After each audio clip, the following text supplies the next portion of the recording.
Okay. I'm gonna be explaining level 1 and 2 now.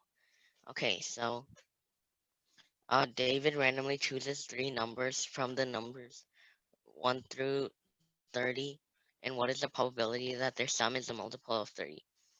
So for their sum to be a multiple of 3, we take it mod 3, and we have 0, 0, 0, 1, 1, 1, or 2, 2, 2, or 0, 1, 2. And so this is for 3 numbers, and we have 1 through 30. So we want the multiples of 3 for this one, and all of them have to be distinct. So we have 10 times 9 times 8. And that's the same for 1, 1, 1, and 2, 2, 2 as well.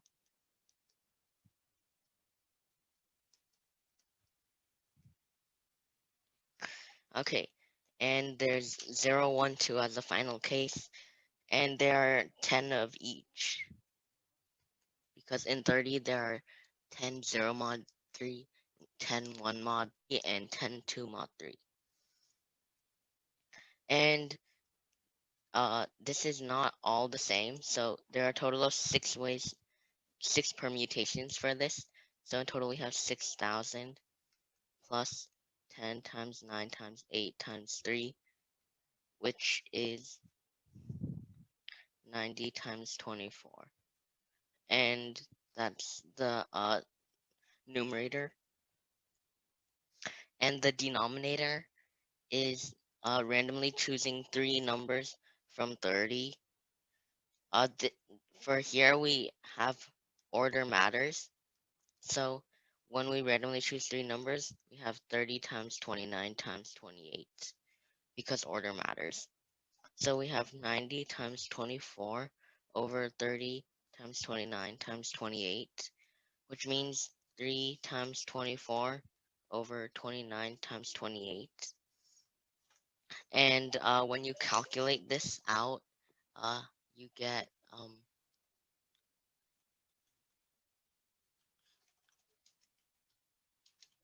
uh, you get 72 to over um,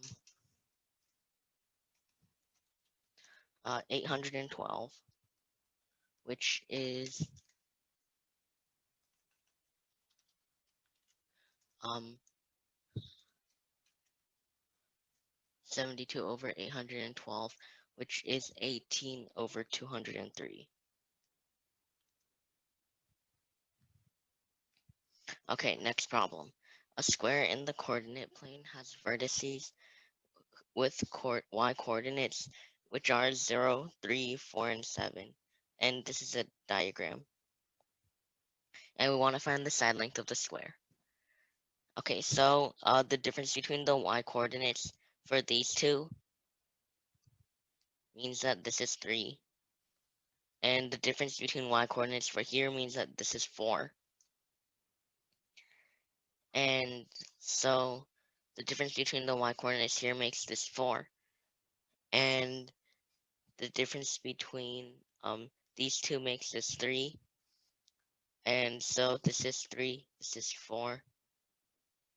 And well, we want to find this,